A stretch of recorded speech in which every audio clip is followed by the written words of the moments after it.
Estou de frente hoje com uma médica muitíssimo especial, uma pioneira na humanização do atendimento aos doentes de câncer dos hospitais Sírio-Libanês e Albert Einstein, aqui de São Paulo. Enquanto fazia a faculdade de medicina, a doutora Nise Yamaguchi se interessou pelo relacionamento entre médico e paciente. Para ela, os doentes precisam ser entendidos. Não basta apenas um diagnóstico, uma receita médica, não. E isso é bastante dramático quando se fala de câncer de mama, o mais comum entre as mulheres e que a doutora Nise entende como ninguém. Nise, vamos deixar claro de cara, você vai deixar claro, de cara para todo o público deste programa, o que é, de fato, humanização médico-paciente dentro da medicina. Em primeiro lugar, a relação é humana, quer seja, você tem que ser o melhor de você mesmo, encontrar o melhor do outro dentro dele. Numa doença, a pessoa está muito fragilizada, muito insegura e muitas vezes ela não luta com todos os seus potenciais.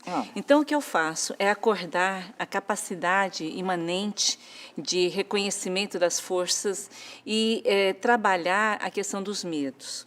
Às vezes, os medos, eles se interpõem entre o paciente e a cura e o potencial dele. Se você conseguir, através da ciência, do conhecimento técnico, elaborar melhor aquele diagnóstico, colocá-lo no devido local, porque hoje em dia, por exemplo, câncer de mama, a maioria, graças a Deus, assim, nos lugares mais elaborados, ou quando a pessoa procura rapidamente, é pequenininho, é um câncer que é curável na maioria das vezes, e a pessoa fica com aquele estigma. Ainda é o que mais atinge a mulher, o câncer de mama, ou é o câncer de útero agora? Aí depende da região. Então, no Nordeste ainda é o câncer de colo de útero, no Sul, Sudeste, mais a mama. Mas a mama está presente em todos os lugares, assim como o útero está presente em todos os lugares. O que acontece é que numa relação médico-paciente, você tem que antes ouvir. Você tem que compreender o que é que a pessoa tem para te dizer. E muitas das questões imanentes com relação ao ambiente onde ela vive, o trabalho que ela faz, as coisas que ela gosta, fazem parte da estratégia do tratamento. Então, você está dizendo que quanto mais o médico ouvir e souber do paciente e vice-versa, a paciente souber e ouvir do médico, a doença fica mais administrável? Com certeza. Então, por exemplo, se por acaso uma pessoa mora numa distância muito grande do seu tratamento, e por isso o acesso é tão importante e a forma como a gente distribui o sistema de saúde no país inteiro é fundamental. Mas se a pessoa mora longe, ela vai ter mais dificuldade de chegar, ou numa emergência, ou então, por exemplo, ela mora sozinha, aí ela precisa vir para uma quimioterapia. Eu sempre falo, olha, tem uma rede de amigos, faça uma escala, né? Tal dia tal, e a pessoa precisa pedir ajuda muitas vezes. Ela tem que poder passar e acolher as pessoas que querem participar. Então, nós temos aí, assim, questões, muitas vezes, relacionadas à própria questão pessoal, emocional, econômica, social, não é? E isso tudo engloba uma escala de valores e, certamente, nós vamos poder tratar melhor um paciente se estruturarmos o tratamento de acordo com a capacidade de compreensão da pessoa. Capacidade de compreensão da pessoa que, pelo que você falou, quando você diz assim, ela precisa procurar uma rede de amigos, de familiares. De familiares. É que as famílias são pequenininhas, né? Você já não tem mais aquela tia que não trabalha, que pode ficar com você o dia inteiro. E se a pessoa não tiver a quem recorrer? Olha, é muito difícil, mas sempre nós podemos acreditar no potencial humano da solidariedade. Eu vejo vizinhos trazendo comida, às vezes a mãe da escola do filho vai lá e pega o filho para levar para a escola, para aquela pessoa. Às vezes o vizinho, por exemplo, uma coisa bonita, eu tinha uma paciente que o marido não tinha dinheiro para ficar no estacionamento, às vezes os rapazes esqueciam, sabe? Deixavam assim, o carro um pouquinho mais. Você não sabe de onde vem a solidariedade. Então, acreditar que as pessoas têm potencialmente as qualidades suficientes para estar ali. Agora, tudo isso que você vai dizendo e vem passando pela minha cabeça o seguinte: SUS. Vamos falar de saúde pública, e saúde pública é o SUS. O que se passa com uma mulher que tenha um câncer de mama e demore, por exemplo, a questão do tempo para ser diagnosticado dentro do SUS? Olha, Gabi, uma das minhas maiores surpresas, eu dou aula há 3 anos em Lyon, todo ano, para um grupo de diretores de institutos de câncer mundiais. E aí Lyon, você está dizendo na França. E aí tem professores, tem diretores da África, de Moçambique, tem da Índia, da Indonésia, enfim. Nós ainda temos uma das maiores redes de diagnóstico e de tratamento em câncer do mundo. Quando eu coloco os slides com aqueles pontos todos, agora o que talvez nós precisemos mais? O SUS ele é uma integração entre a prefeitura, o Estado e a federação. Essa integração ela precisa chegar mais próxima. A navegação do paciente dentro do sistema precisa ser mais monitorizada. Agora, através dos instrumentos de informática que nós temos, nós poderíamos fazer isso.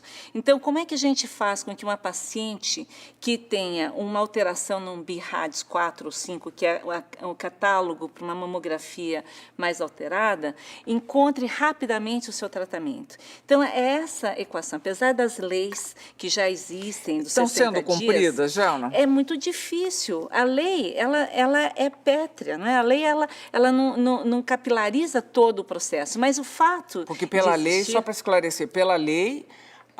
Em 60 dias, a pessoa tem que... Do diagnóstico ao tratamento. Agora, e até o diagnóstico?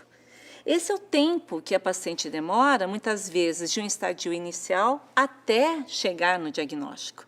Porque ela precisa de uma biópsia, para isso ela precisa ter feito uma mamografia, ultrassom. Ela precisa da consulta antes de mais nada. Mas veja, então nesse sentido, eu acho que a gente tem uma saúde básica da família, a gente tem a rede, a gente tem as pessoas, tem boa vontade, é possível melhorar. Mas o que nós já temos é muito maior do que o que a gente tem em outros países. É claro, não se compara, por exemplo, com alguns países extremamente desenvolvidos. O que nós podemos fazer? A saúde pública, ela pode contar também com a rede privada. Essa interface público-privada, ela poderia ser melhor trabalhada através da Agência Nacional de Saúde, isso é possível. Então, o que nós precisamos hoje? Nós precisamos de fluxo do paciente no sistema, ela precisa encontrar rapidamente um tratamento eficaz. Né? Como é que se processa essa interface? Como é que ela é possível? Aqui em São Paulo, 40% a 50% dos pacientes do estado de São Paulo têm um seguro-saúde. Só que no seguro-saúde, ainda a mentalidade do diagnóstico precoce, os médicos e a rede ainda não estão completamente imbuídos dessa qualificação. Porque nas faculdades, então a coisa vem mais de trás. Nas faculdades, a quantidade de tempo que nós temos para oncologia é muito pequena. Nós precisaríamos melhorar a nossa grade curricular na formação médica. Especialização mesmo? Não, na formação médica. Pois é, um médico que de eu família, falei errado. Um médico de família, por exemplo, ele deveria saber melhor os passos para chegar num diagnóstico, ou acende a luz vermelha, não é? Aquele paciente precisa encontrar rapidamente o seu tratamento. E a outra coisa que a gente precisa é desenvolver o senso de responsabilidade. Qualquer funcionário, qualquer médico, qualquer enfermeiro deveria se sentir parte do processo com toda a intensidade, quer seja, aquele paciente, eu fazê-lo chegar mais rapidamente é fundamental. Então, essa é a chamada humanização. Eu acho, porque quem está no guichê, ele às vezes fala, olha, a sua consulta vai ser daqui a 3 meses. A pessoa pode chorar ali, mas não sente. Então, essa percepção, essa sensibilidade, ela tem que chegar na percepção de que nós poderíamos estar naquele lugar. Nise, é muito bom você falar disso, porque eu estou querendo saber as origens, as razões das coisas. Eu estou naquela fase da vida em que eu preciso, mais do que nunca, as respostas para os meus porquês. Então, você falou de uma emoção simples, não é? Que é a da alteridade. Eu acho que me parece simples, é você se colocar no lugar do outro, que não acontece com muita frequência. Eu acho que isso faz parte desse processo de humanização. Agora, por que na medicina e nos lugares onde se pratica a medicina isso não acontece mais?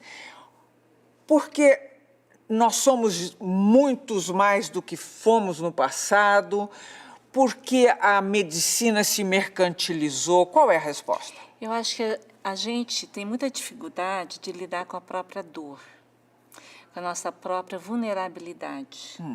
Então, o médico, às vezes, se reveste de uma autoridade para se distanciar daquela possibilidade que ele tem de também ficar doente, de também ter dor, de também sentir a falta de alguém.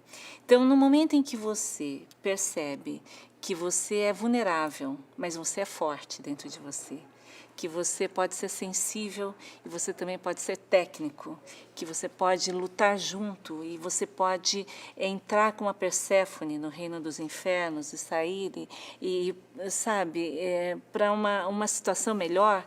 Eu acho que a gente começa a construir um outro movimento. E também existe uma outra questão, é o tempo. As pessoas não têm mais tempo umas para as outras. Para você ouvir, a pessoa começa a falar, o paciente, ele começa a dar ponta que ele compreende. Ele não vai falar exatamente o que você quer objetivamente.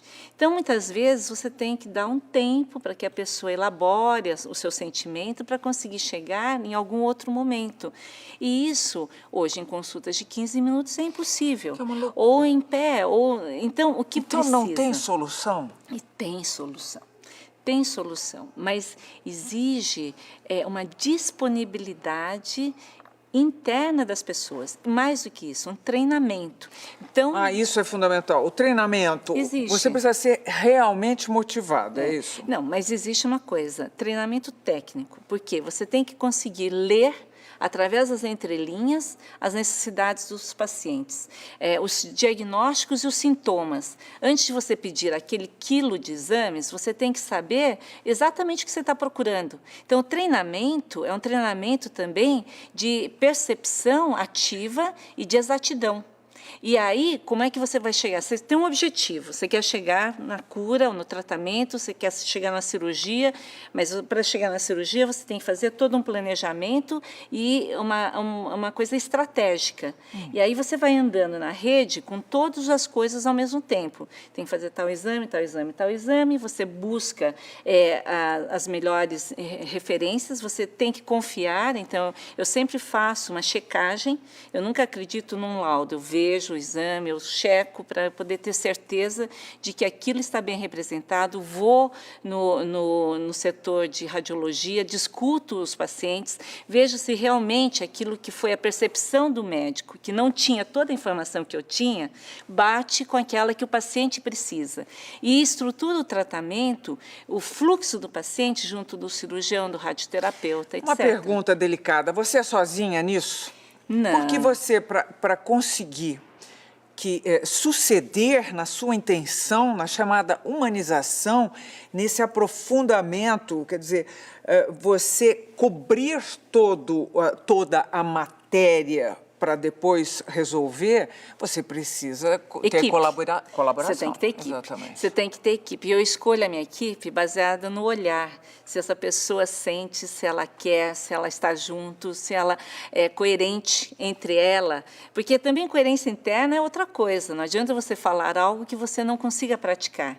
Então, é fundamental que haja uma coerência e que a equipe seja motivada. E mais, estruturas que tenham capacidade também também de dar vazão a isso. Eu tenho o privilégio, né, como você falou, de trabalhar em grandes hospitais, mas eu utilizo todo esse conhecimento para tornar as coisas mais acessíveis no SUS. Então, eu por exemplo, estou trabalhando em um projeto, que é um projeto ainda, para ver o que nós podemos fazer com alguns países da África, exatamente por essa minha interface internacional, países lusofônicos. Nós conseguimos, com a Organização Mundial de Saúde, que o e-Português, que é uma rede lusofônica de conhecimento, desse matérias por internet, né, e fizesse educação junto com as escolas médicas. E agora nós estamos discutindo se é possível fazer telepatologia, diagnóstico de Papa Nicolau ou biópsias de mama à distância. Então, nós estamos discutindo isso. Mas por quê? Porque a dor do mundo ou da necessidade me constrange. Eu me sinto assim, insuficiente na minha carreira se eu não puder estar junto também e utilizar todo esse expertise maravilhoso em prol de algo, ou essa rede, esse fluxo do paciente no sistema. E essa também é uma notícia boa, porque você está afirmando com ela que a nossa situação de saúde e na nossa saúde pública aqui nós estamos melhor do que em outros países? Sim, o que não implica que nós possamos ficar confortáveis. Nós estamos insuficientes para nós mesmos, não é? Então, assim, estamos melhor que outros, porém, eles vão nos ensinar também, porque só de olhar essa questão da telepatologia, eu ouvi outro dia um patologista do HC, amigo meu, o professor Venâncio Alves, falando que era insuficiente o número de patologistas para o Brasil. Então, por que a gente depois não pode utilizar esse sistema aqui? Assim como hoje já se faz leitura de mamografia dos nossos caminhões, por exemplo, do Instituto do Câncer, são lidos à distância. Assim como o pessoal vai fazer o atendimento da emergência e vê a cardiologia no Dante Pazanese ou no HCOR. Então, nós podemos fazer isso em escalas maiores. Então, espera um pouquinho só. Deixa eu fazer um intervalo. Nós estamos terminando o primeiro bloco de frente com a doutora Nise Yamaguchi.